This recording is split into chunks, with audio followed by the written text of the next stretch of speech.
Or you say trying to play instead move like a4 and trying to get your rook. He simply plays this, and your rook's trying to come, gets killed right away. You get it? This is why this stuff is not working. Never play chess like that. It's just wasting of time. Better fight for the center. This area is the most important. This is why you attack it with the knight or put your pawn in it. That move's very good, for instance. Okay, black answers knight f6. Also good move. Black brings knight into the game and controls two important squares. In the center. We are not interested in what happens on sides of the board that much. We can ignore it because center is more important. Who controls the center start winning. Okay, gets an advantage. Any questions so far? No. Okay. Second thing, what you do in the start, you develop your pieces. Second golden rule. Your knight have come. Now white takes some space and then brings knight in the game. So each side brought knight into the game. Good job.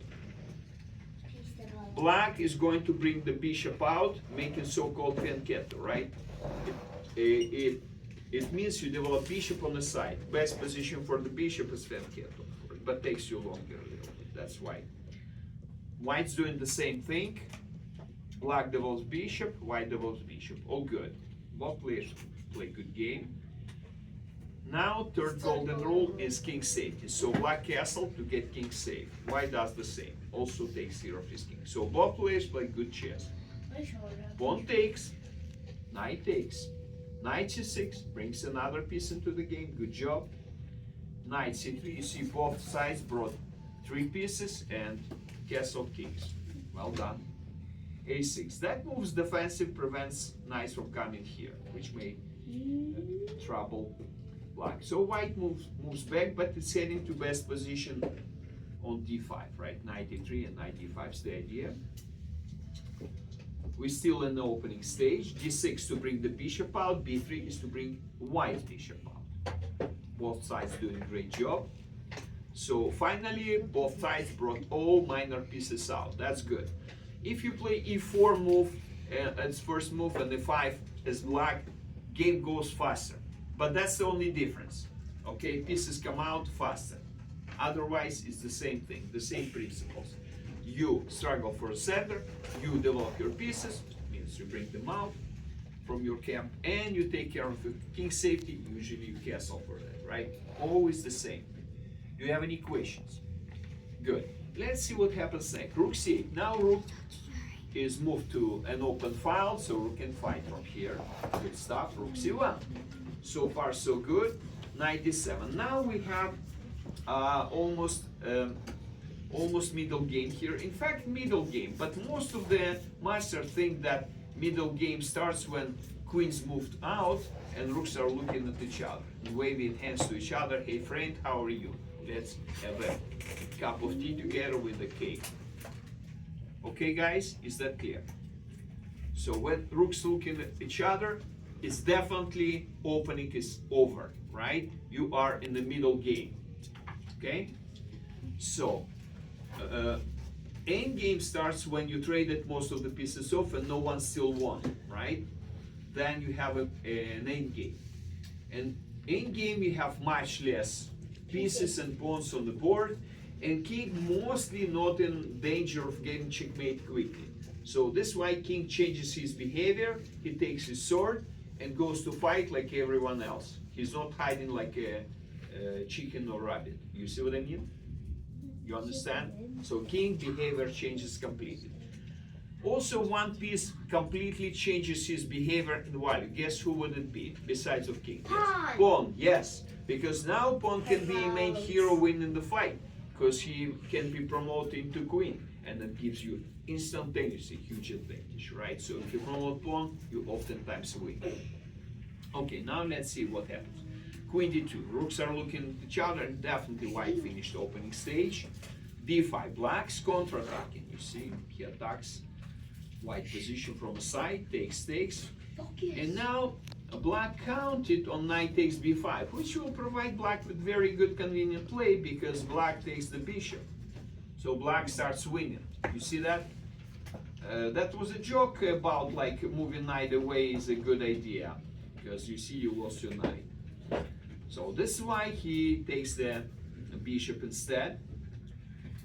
And now knight b5, knight b4, attacking the rook and protecting his bishop. So his knight can take pawn maybe.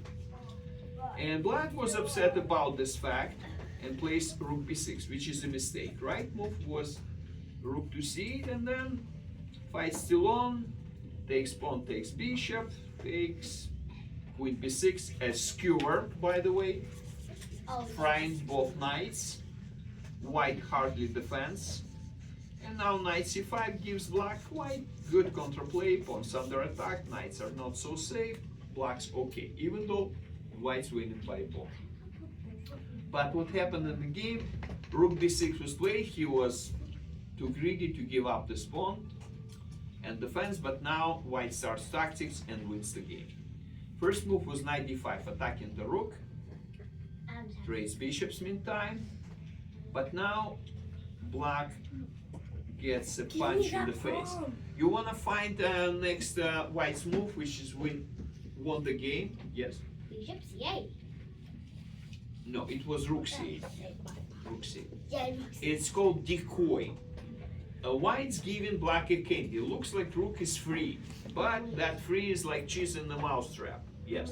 knight takes and then e7. e7, right, fork, and wins the queen. So rook wasn't free, right? It was an attraction, right? A Piece of bait, ham right? A bait. inside a mouse. Gives him something to eat, but then takes queen. But first check, and then kindly takes black's queen. Very kindly, right? And now time to give up. He didn't give up yet. Oh, he gave up after rook c8 because he was a master. He saw what's coming. In this position, believe it or not, black gave up. He saw what's coming, said, wow, this guy is too tough. I'm going to lose, so he gave up. But for you, explanation is this. We take queen and white wins thanks to big material advantage. Now we have one idea with pushing pawn a ahead, making you queen. Good idea for an endgame. Say knight c5. Okay, queen takes on f6. Another pawn. Knight to d5 is going to make checkmate in one. Hardly defends against it, and something like that. And now you don't have to be a master to see that white's winning, black's losing. Right, guys? You see that? Okay, very good. That's the game. Do you have any questions? Do you have any questions so far? Okay, why do you think black lost the game so quickly? What happened? What mistake he made? He gave up the rook. He gave up the rook. No, he actually defended this pawn. This was a decisive mistake. Now he's in trouble. Okay, he wanted to save pawn, but he should have sacrificed this pawn instead and get some counterplay, right? Rook c8 was right move, and then game would go like this.